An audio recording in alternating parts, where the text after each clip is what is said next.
آج ہم جس شخصیت کی بات کریں گے وہ ہیں ملک کے نامور کالم نگار، شاعر، ماہر تعلیم جناب نسیم شاہد، جن کا تعلق ملتان سے ہے۔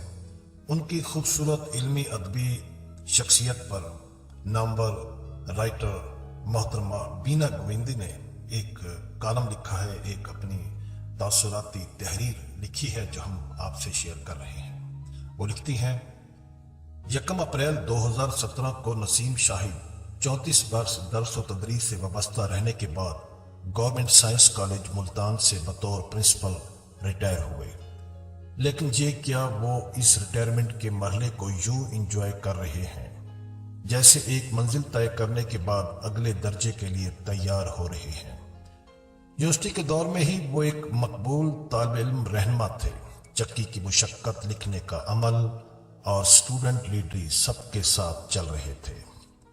بہاؤالدین ذکریہ یونیورسٹی سے MA اردو کرنے کے بعد 1981 میں بطور لیکچرار صادق پبلک اسکول بہاولپور میں باقاعدہ نوکری کا آغاز کیا، لیکن 1 سال بعد 1982 میں گورنمنٹ کالج شجاع آباد سے انہوں نے سرکار کے کھاتے میں اپنا نام لکھوا لیا۔ المیہ یہ ہوا کہ شجاع آباد سے جب پہلی تنخواہ ملی تو بس میں کسی زیادہ مستحق نے ان کی جیب پر ہاتھ صاف کر ڈالا۔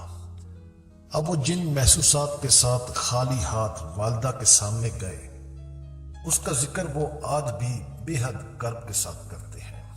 صاحب کتاب ہونے کے شوق میں مبتلا نسیم شاہد نے اپنی چند ماہ کی تنخواہ جمع کر کے 1986 میں اپنی شاعری کی پہلی کتاب آئینوں کے شہر میں پتھر کی اشاعت کر ڈالی۔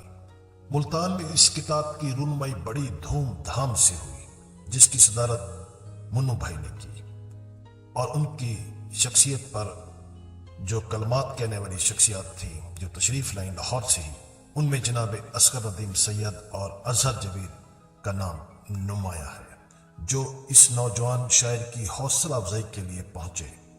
اسی موقع پر منو بھائی نے یہ تاریخی جملہ کہا تھا: جس کا ملتان مضبوط اس کا اسلام آباد مضبوط ہوتا ہے۔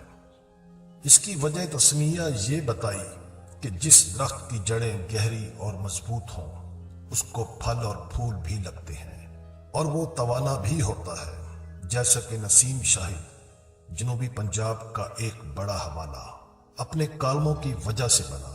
قومی اور مقامی سطح پر انہوں نے ملک کے چپے چپے کے مسائل کی نہ صرف بات کی بلکہ حل بھی تلاش کرنے کی کوشش کے لیے بھی متعلقہ حکام کو سرگرم کیا۔ ان کا حلقہ احباب وسیع تو ہے، لیکن جاوید ہاشمی، یوسف رضا گیلانی اور حامد سعید کاظمی ان کے جان و جگر ہیں۔ اس کا اندازہ یوں لگائیں کہ جب پرویز مشرف کے دور میں جاوید ہاشمی کو ایک خط لکھنے پر عمر قید کی سزا سنائی گئی تو ایام اسیری میں انہوں نے "ہاں میں باغی ہوں" لکھنا شروع کر دی۔ وہ رات کو پہرے داروں سے آنکھ بچا کر نسیم شاہد کو فون کرتے اور اپنے مسودے کے بارے میں مشاورت بھی کرتے۔ کالم نگاری کو چیلنج سمجھ کر اپنانے والے نسیم شاہد نے ابھی تک 10,000 سے زائد کالم لکھے ہیں۔ مجھے یاد ہے جب میاں منظور بٹو پنجاب کے چیف منسٹر تھے تو نسیم شاہد نے ان کے بارے میں ایک سخت کالم لکھ ڈالا، جس کی پاداش میں نسیم شاہد کا تبادلہ دور دراز کر دیا گیا۔ ضیاء الحق کے دور میں اصغر ندیم سید، سید صلاح الدین حیدر اور عابد امید جیسے لوگوں کو بطور سزا اس وقت کے کیمبل پور اور موجودہ اٹک کے کالج میں بھجوا دیا گیا۔ تعلیمی حلقوں میں اسے کالے پانی کے نام سے پکارا جاتا ہے۔ نسیم شاہد ہمیشہ سے آزاد منش رہے، لیکن اب تو ان کو رہائی مبارک کے پیغامات بھجوائے جا رہے ہیں۔ مجھے ان کے عزائم بلند اور توانا لگ رہے ہیں۔ ریٹائرمنٹ کے بعد ان کے ارادوں میں وہ جھلک نظر آ رہی ہے جو ریٹائرمنٹ کے بعد جارج شیلز نے امریکی شہر میں اپنے گھر کے باہر اپنی بیوی کے ہمراہ ڈالر آ بک کے ساتھ ستارہ لگا کر کافی بیچنا شروع کر دی۔ دیکھتے ہی دیکھتے یہ اسٹار بکس کے نام سے پوری دنیا میں کافی کے اس برانڈ کا راج ہو گیا۔ جان میکڈونلڈ نے بھی ریٹائرمنٹ کے بعد برگر بیچنے بہت چھوٹے پیمانے پر شروع کیے تھے۔ گویا ہم توقع کرتے ہیں کہ نسیم شاہد بھی کل کلاں کو جلد از جلد اگر خورد و نوش نہیں تو علم و ادب، صحافت یا آرٹ کی کسی بھی فارم کا برانڈ لانچ کرنے والے ہیں۔ اس کی نوید یوں ملتی ہے کہ یہ شخص عام لوگوں سے اور روایات سے ہٹ کر ریٹائرمنٹ کے بعد یوں خوش نظر آ رہا ہے جیسے اس کو دوبارہ زندگی مل گئی ہو۔ یہاں مجھے ایک فلم 1 year گولڈن یاد آ رہی ہے۔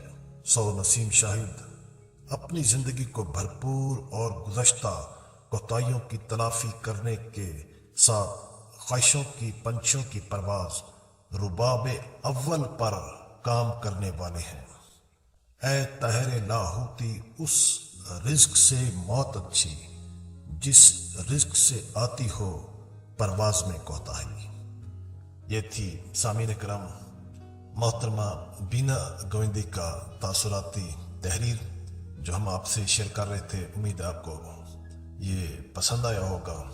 اگر آپ کو ہماری یہ ویڈیو پسند آئے تو آپ اسے ضرور لائک کیجیے، اور انشاءاللہ ہم آنے والے وقت میں گاہے بگاہے جو ہمارے فیس بک کے دوست ہیں ان تمام دوستوں کو ہم اس طرح ویڈیو میں ان سے باتیں کریں گے، ان کے بارے میں آپ لوگوں کو آگاہی دیں گے۔